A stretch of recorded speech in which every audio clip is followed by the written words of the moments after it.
everybody, it's Madalyn Sklar, the host of the Social ROI Chat, and we're here with our special guest, Lee Odden. Wow, Lee, what a great chat today. You are like on fire. Well, I appreciate that. It's amazing what the internets can do. But you know, it's a topic that has been near and dear for a long time. So, and was really exciting, I think, on the chat is to see how many people joined in and they were sharing really useful information and really tested my typing skills at trying to keep up with them. Well, you did a great job. That was a great topic. So today, if anybody's watching who, replay people or those watching live, if you missed this amazing chat, it was using influencers to skyrocket your marketing success. Lee, tell us a little bit about yourself and how you got started in all this. Sure. Wow. I'm really old now.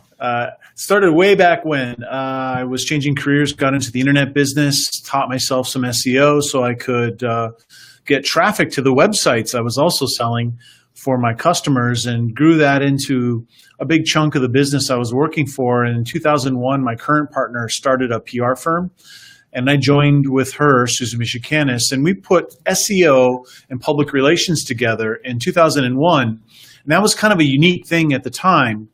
And PR has had a long relationship with working with influencers, working with, celebrities or people in the media, whether they're journalists or people being covered by the media. So there's been a thread of connection, if you will, for a long time within our company, also with content.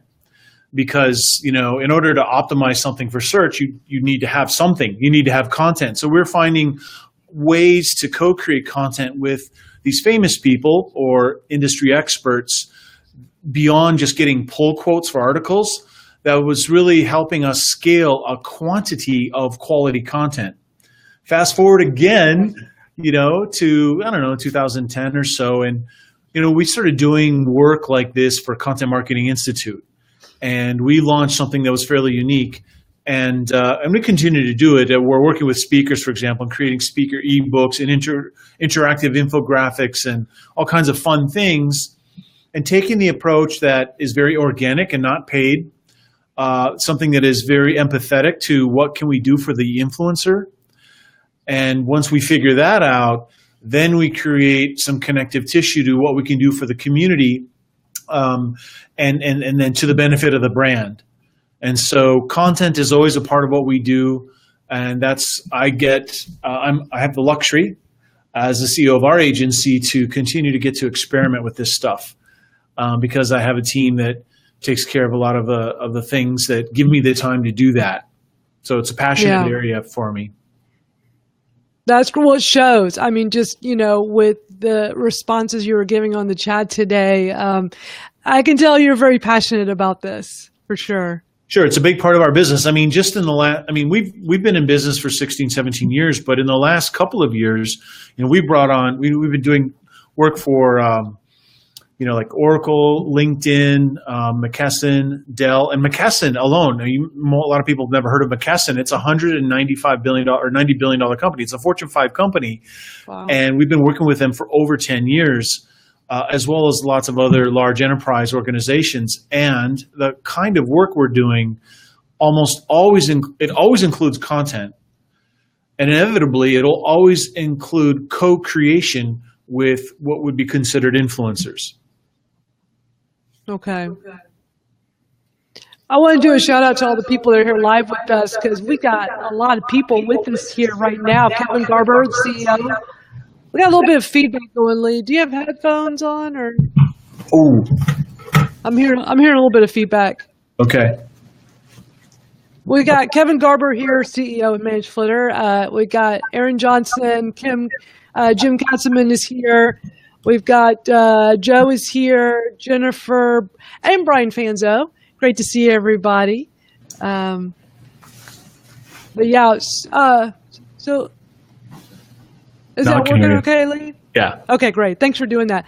I want to start with, question one, which is very, very basic. And what's great about doing the live stream is that we can go beyond the 140 characters of the Twitter chat and get to hear like a longer version of what you're trying to say to us.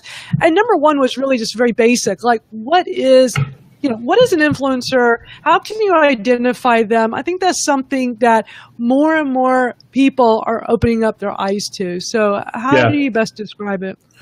Well, as I think I said, there's a lot of shades of gray of sophistication when it comes to answering that question. But fundamentally, the rationale a lot of companies have at wanting to engage with influencers is this idea that they believe, they have a hypothesis or proof that if they become, as a brand, more influential themselves, they'll be able to more effectively do what they need to do in the marketplace. Or if they're having difficulty reaching their target audience, perhaps that they can connect with people who do have relationships with their target audience that are influential. And if they partner with those influencers, they'll be able to extend their reach. And there's literally a laundry list of other benefits in terms of what you get from working with influencers. So once you decide why, then you can talk about how. So if I, for example, have an initiative where I want to create a lot of awareness for a brand new company, this is very top of funnel sorts of stuff. I'm going to go for brand individuals. I'm going to find people who are super famous, high degrees of popularity. Also, they have to be relevant. And I'm going to create a splash with those folks. If I have a program that is very middle or end of funnel focused, I'm probably going to focus more on subject matter experts that work within the company, people that are customers, people who are super users, people who have specific and in-person or up close and personal domain knowledge around the thing that I'm trying to persuade the market to be involved with, if that makes sense. So what is influence is the ability to affect action, so you have to find people who have the ability not just to pontificate, not just to be charismatic and create interesting content, but does that content resonate in a meaningful way with an audience? And one of the other things, and this is a little bit of a nuance, but it's very, very important. A lot of times brands will find an individual who qualifies as relevant, popular, but their community isn't used to them advocating for any particular brand. So some brand approaches influencer X who scores high on all the criteria, and they want to work with them to make stuff together. And all of a sudden this influencer starts, promoting this brand or other brands, and the audience is like, whoa, wait a minute. That's not why I follow you. Do you know what I mean? So one of the things, and it's one of the nuances, is to look for people who not only have domain expertise and reach, but also are playing the game. And, everyone that you work with that's an influencer doesn't have to be a professional influencer. But if you have the awareness as a company that there's a time and place for people to work with that can do all the things, they are charismatic, they have domain expertise, they are experts at creating different types of media, that kind of person can be super, super powerful. But if you apply those expectations on someone who is a niche influencer, have super high domain authority, they do have a network, but they're not social. They don't play the game like some of these other folks do. And one way or the other is not the right answer. It's a recipe. Right. How do you weed out like the fake ones? I mean, there's a lot of people that are really like trying to jump into the influencer game, and they want you to think they have influence, but you realize they don't. Well, people who, as was mentioned in the Twitter chat, people who declare themselves influencers are almost decidedly not. Right. It's a thing you earn, right? It's something you earn every day. It's temporal, in fact. So it's not just about a designation. I mean, it's wonderful to be on lists. And that's one of the things I think I get to benefit from is being on the receiving end, and I can empathize with what it's like to be an influencer. I mean, people are paying attention and giving me opportunities. And what's funny is that I don't feel like I'm going after them, but those experiences help me empathize with the programs that we run for our clients, right? And Yeah. so filtering out the fake is about having a clear idea about what it is that you're trying to do and what your expectations are. And you have to establish criteria for some metrics, like reach obviously is the popularity metric, but you have to look at relevance, topical relevance for the influencer's Sure. content, topical relevance for how the community that's connected to them, and the degree to which what they say resonates, right? The whole action thing. When they speak, Yeah. are people not just listening, but are some of them at least taking action? And that's how you filter that out. And you can use tools to do that. You have to use spreadsheets. Don't cut it with large-scale Right. influencer initiatives. You'll go crazy. And so what tools work best to do that?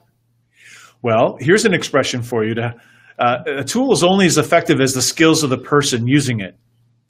That's a good one. I can, for example, I've been using BuzzSumo since, before they launched. I think they dropped a link on our blog, which I usually delete, but I followed the link. I'm like, this looks amazing. And I've been using that tool and that platform since day one. I think Steve said I was user number 51 or something like that. I don't know. Anyway. It's a great tool. Yeah. Yeah, it is. It is. And I'm like, I feel like I can squeeze a tremendous amount of value out of that tool. Although in my spectrum, BuzzSumo is very high on utility, but it's very straightforward in what it can do compared to some of the platforms. Like if you go to a marketplace like Collective Bias or Tap Influence or something like that, Linkia, I'm saying that wrong, I'm sure, Linqia,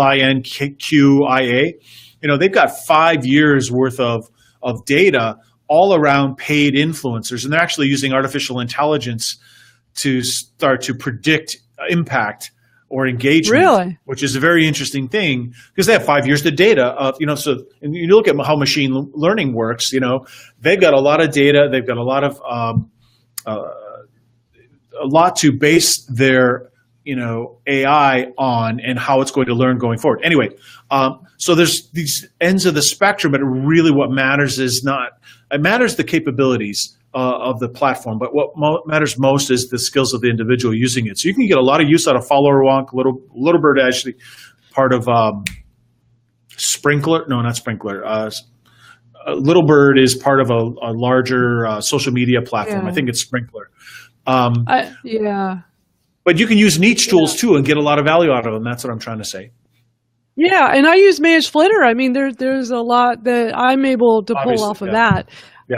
Lots of great tools. And Brian Fanzo agrees with you. BuzzSumo, great tool to use. We got a lot of people here live with us. This is so amazing. Let's take a look at what everybody's saying here. Brian says he knows an influencer campaign gets it when they ask for my Twitter analytics, my Google analytics. That's so awesome. Yeah. And here's something I wanted to bring up. Okay, Brian, since Brian's here, this is so great. So I marked one of the tweets that he did that I thought this was really good, and I would love to get your take on this. He said, influence equals inspiring action. Need more influencer lists and campaigns measuring and rewarding based on data equals actions inspired. So, it's all about taking action, right? Well, yeah, so it comes down to measurement too, as I said to someone, just say yes to UTM codes, right? Yeah, I saw that. Yes, that was good. Right? I mean, because it's very easy when you have, let's say you have 25 influencers in a program and there's 15 or 20 assets across 25 influencers. You know how many unique URLs you'd have to create in a situation like that? And there's a lot of people sitting in a marketing department going, there's no way they have time, or they feel like they have time to do all that. And so ultimately they don't have very good measurement on the impact of what those influencers were expected to do. But some of this isn't just about measurement, it's behavioral. It is about communication, about what expectations there are. As an example, I see this happen all the time where someone will invite you influencers will be invited to contribute to a thing, and then, they'll be informed when the thing goes live, and that's it, right? Some social shares would be pre-written, social shares would be given to them, and that's it. Now, situation B is one where it's like, okay, we have these goals, We have these goals, and here's how you're contributing to the content that was part of reaching those goals. And, for those of the influencers that are part of the thing, that are aware, that are professionals, they understand, yes, we're not just doing this for the hell of it. There's some business outcome. And so communicating what those goals are and providing updates and giving feedback on how effective they are at the social sharing or the community engagement that they're doing as it's happening is actually quite empowering to the influencers who want to do a good job. They're building their reputation in the industry as someone that brands love to work with. So if brands can give those influencers metrics, data on how well they're doing, that will inspire them to do even better, right?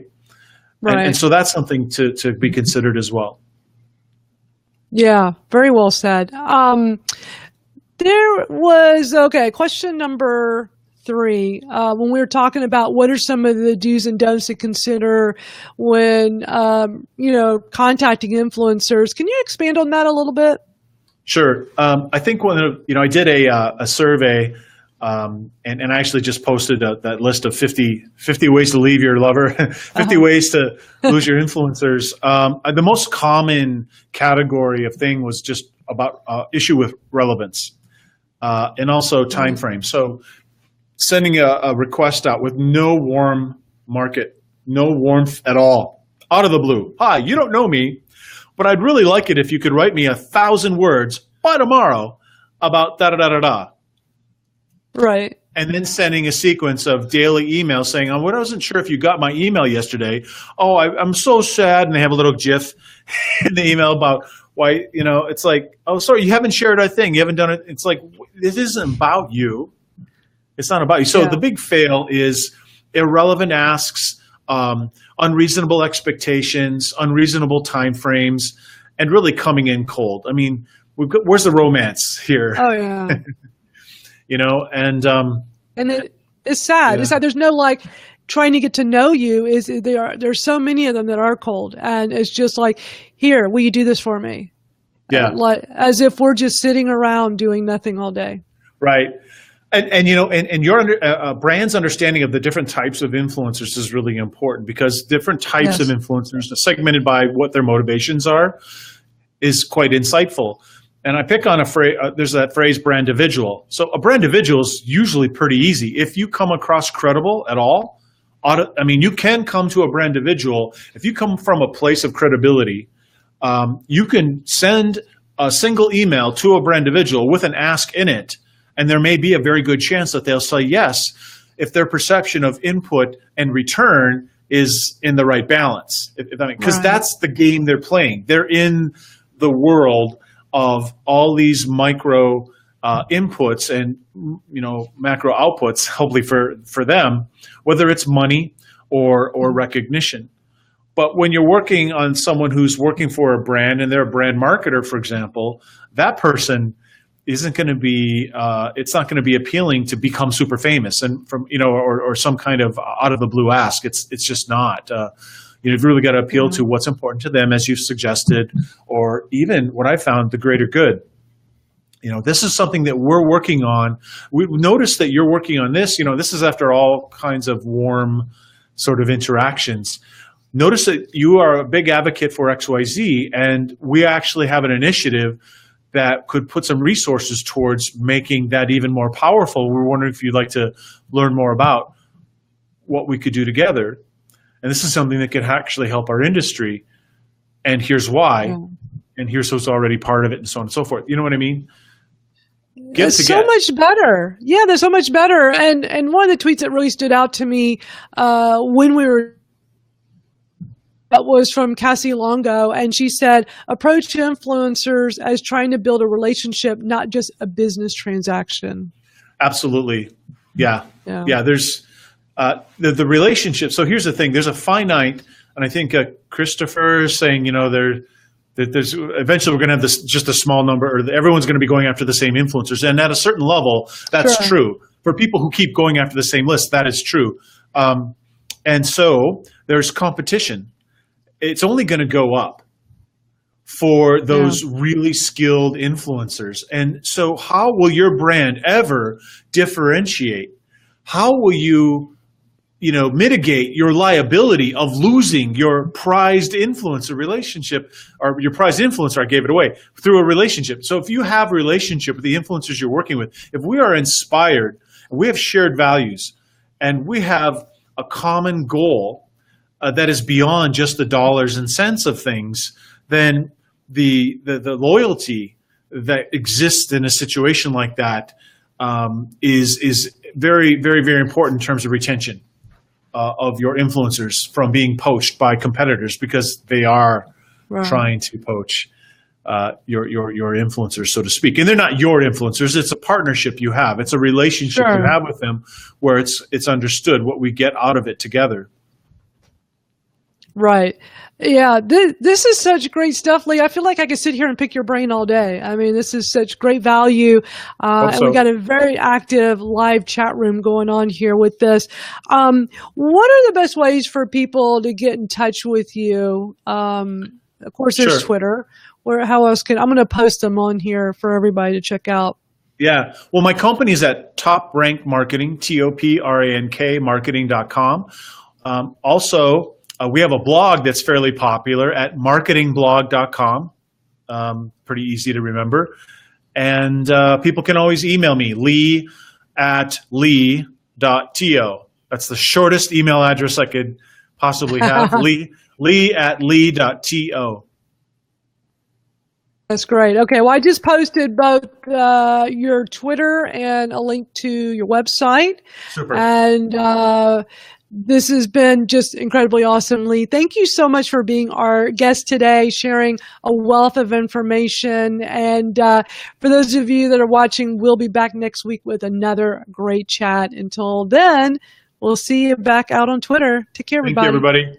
Thank you.